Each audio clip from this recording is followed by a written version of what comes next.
Hey, welcome to the Good Fight Collective podcast. So glad you're with us. My name is Jason. This is my good friend George. We lead a ministry called the Good Fight Collective. We get a chance to serve churches and leaders of all kinds. And one of the things we get to do is put out this content to help you as you fight the good fight of faith. Our hope is that we can provide resources to remind you that we are stronger together in the good fight. George, what are we going to talk about today? Well, there's a word that we're going to look at. We're going to break down a little bit today, and I've watched you do this for many many years.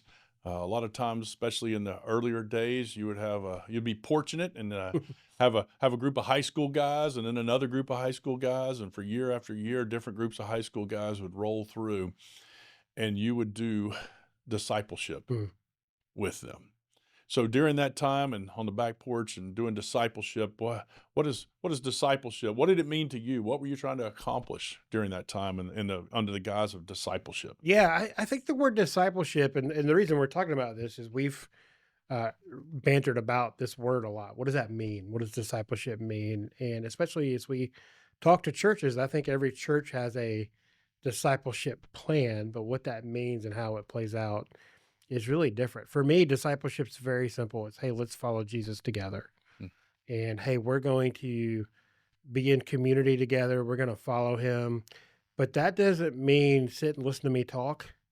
That doesn't mean sit in a circle and check the box and did you read your chapter this week? Mm. Sure, there's content, but follow Jesus together means the doubts, the frustrations, the highs, the lows, the celebrations. It's all of that. It's like, hey, we're going to, for this time, and we're going to follow Jesus together. Does that mean I'm further along than you? Not necessarily. It's wise to have people who are further along, but hey, we're going to follow Jesus together. And that is at its core pretty messy. Like Yeah. it's not a like, hey, just Yeah. it's one of those things where actually doing this is a kind of thing where a lot of stuff gets unearthed and trying to figure out like what God challenges us with in his word. And once we start wrestling with that and the collision of like life and everyday faith, that's a thing, right? Right. And I love your definition of let's follow Jesus together. I mean, yeah, you may be the one setting the meeting. They may be meeting at your house, but they're not there to worship at the altar of Jason. I hope not. And that's Yeah. mine. And sometimes we've seen discipleship programs that roll into that. So, Yeah. my little definition of discipleship is whatever's if it's pointing you to Jesus. Hmm. Discipleship has to be pointing you to Jesus, not necessarily the person leading it. You can be thankful for them, thankful that they're sharing with them, but it's pointing you to Jesus. And we've also broken down, we talked about this a little bit. Some people's wherever you go, whatever you're looking at, whatever's shaping your life, whatever's shaping your thoughts, that's kind of what you're being discipled by, For wouldn't you sure. say? 100%. Like I think I had this recently. I was talking to a friend and he's a CNN guy. And you're like, oh, or they're a Fox News person, like what's shaping you and your view and how you see things? And or what are you listening to? And hey, I'm listening to this pastor, and maybe you think that pastor is different in their theology than what you subscribe to, and you go, oh, okay. Or hey, I've been watching this show, and I was talking to a friend the other day about a show I started binging, and he was like, "Hey, that's good, but you need to watch that last episode. There's a couple." I'm like, "What?" Like, just like what's shaping you? What are you ingesting? And all those things. And unfortunately, in the digital age, I think there's a lot of stuff discipling us that we might not be aware that we're inviting into our life that's shaping the way we think, it's shaping the way we process, and it's ultimately shaping our beliefs, Mm. right? Yeah, absolutely. And you mentioned a couple networks and whatever network you want to watch. I mean, Yeah. I have to say my favorite thing is sometimes when some major news happens, I love to flip through all the major networks and see what their lead story is. Hmm. And it's a riot. It almost makes me laugh because what's one on one station is not even talked about on another Yeah. station, and it's maybe the third story on another station, and it's just so but again, they have disciples, if you will, watching their stations, and they're filling them up. So I think that's where a little bit of the caution comes from. A little bit of caution to pump the brakes sometimes What do we feel in our thoughts? What do we feel in our minds? What are we Yeah. reading? What are we listening to? Because that is truly shaping us. And whether we want to admit it or not, that's almost discipling us because it's putting us to a narrative, it's putting us to a thought. We won't get into left or right or upside down or whatever, but we've got a country that's pretty well divided, seemingly. Yeah. I don't know if that's true. I know when I meet up with someone, I like to go, wait, wait, wait, wait. Let's talk about all the things that we agree on. And Yeah. probably 90%, even if they're on total one side or the other, you can find 80, 90% of things you probably agree on. And there's only a couple things. And that's what stirs up stuff. But it's still, we're being discipled of how to think. And I know biblically, we've been challenged of how we should think and what a true disciple is. Yeah, and we're gonna get to that in a second. I do Okay. think as we wrestle with the church, I think it's an interesting thing to think about in the context of your church. What does discipleship look like? Is it a class? Mm, Is it listening to the pastor talk? Is it a small group? Is it a like what is the context of what disciple? Because I do think we use that word a lot, yes. but the way it plays out seems to be, from our experience, it plays out a little differently at each church, and that's fine. That's totally cool. There's nothing there's but I think it is interesting to wrestle with, like, what does true discipleship look like? Is true discipleship just listen to me? Mm, Or is true discipleship, hey, we're gonna navigate this together? And I do think that's and I think for us as we talk to churches, we'd love for you to help you wrestle with that, help right. you think about what is discipleship, because I do think fighting the good fight requires that. Yes. Yes. So whether it's the let's commit to follow Jesus together or making sure it points us to Jesus, Yeah. sometimes it does. And I think those are great examples. And programs are fine. Programs at church keeps people involved. Yeah.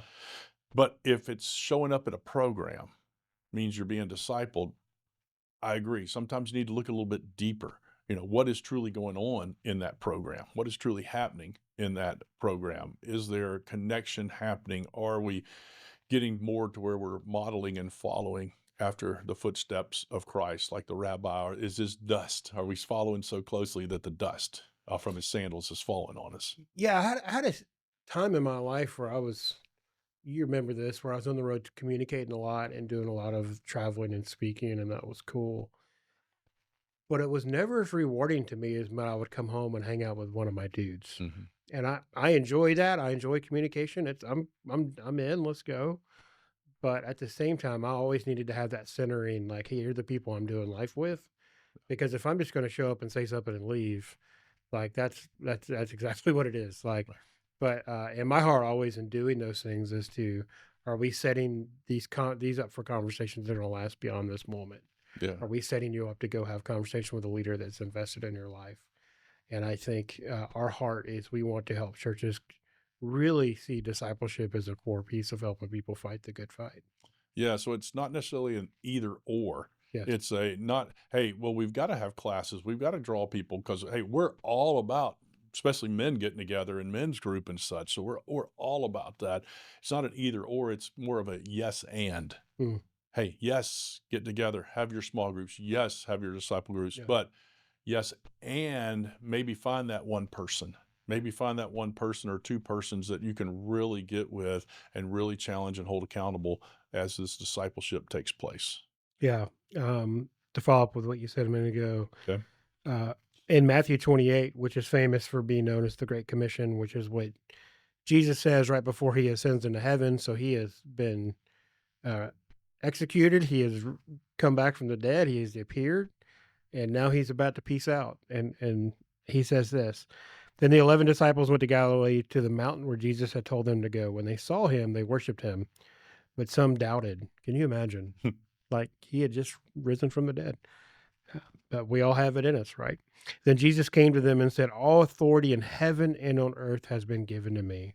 Therefore, go and make disciples of all nations, baptizing them in the name of the Father, the Son, and the Holy Spirit, and teaching them to obey everything I have commanded you. And surely I am with you always to the very end of the age. So obeying some of the things, I know that's what always gets me, and teaching them to Yeah. obey everything.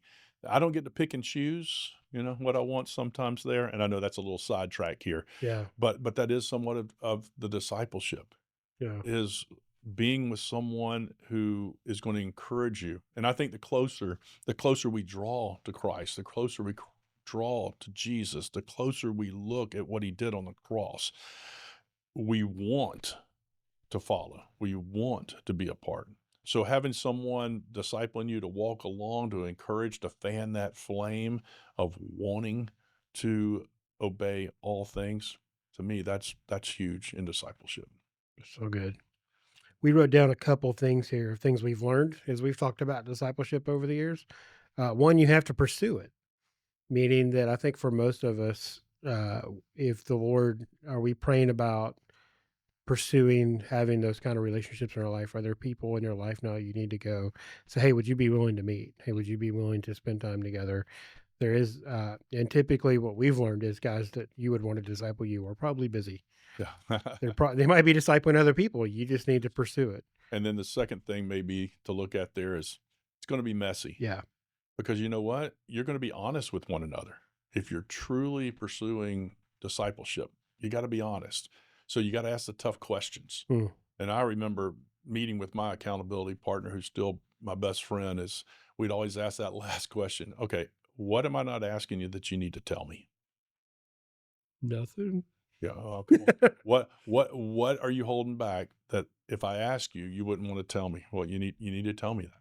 So Yeah, that gets messy, and you got to have some trust and some love, and we did, because we were both wanting to pursue Jesus that's and be the good. godly husbands and men that God called us to be. So Yeah. Next one is it looks different at different seasons.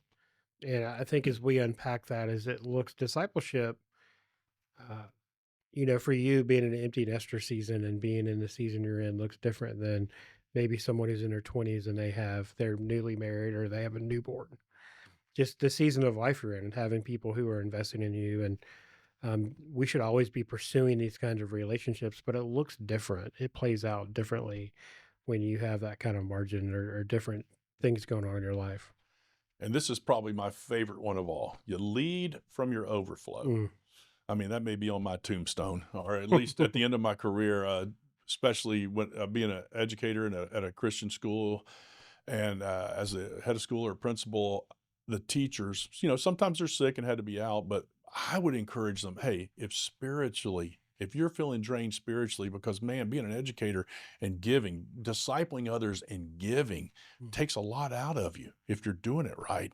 I would say, hey, you can take a spiritual day if you need it, because I want you to be able to lead from your overflow. So if you need to take a day off of school and go and be with Jesus and read the word and pray, go take a nature, whatever it is that refills your soul, I want you to take that day, because I want you to be able to lead from your overflow. So that begs us, who's Yeah, filling your cup? that's good. Who's pouring in, or what are you pouring in? Are you pouring in worldly stuff into your cup? Are you pouring Jesus into your cups? Because we lead from our overflow. I believe you told me once you can't give away what you don't have. Yeah. And it was a challenge of like, hey, are you filling your cup because you're pouring it out, but are you making sure that you're If giving I away? said that, I'll take it. That's good. I believe you did. I can tell you where you were. But hey, so this is really our challenge for you as you wrestle with this is one, personally, what does discipleship look like in your life? But two, also as you think about your church and maybe it's something you want to invite us in to have a conversation with your church about. And we're not the experts. It's just something we've definitely wrestled with. And as we consider the good fight of faith, we think discipleship is part of that conversation. So that being said, a couple questions we want you to wrestle with as you think about this content. The first is this: who are the most influential people in your life? Who are the most influential people in your life? Because there's a good chance, in some form or fashion, they're discipling you. Mm. Who or what is currently discipling you? So, what are you ingesting? What are you looking to for content? Thirdly, who are you discipling? Who are you investing in? And then last question, how can healthy discipleship help you fight the good fight? Mm. Yeah. And so as we break down and finish up the rest of this on discipleship, whether you're an individual or whether you're a church, remember it's not a and or. Mm. I think it's a yes and. Yep. And that's where we've said, hey, we'd love to come in and chat with you, talk with you, For sure. brainstorm how we can get to the yes and of discipleship, because Jesus tells us to go and make disciples. Absolutely. It's what we're called to do as we fight the good fight of faith. And until next time, fight on.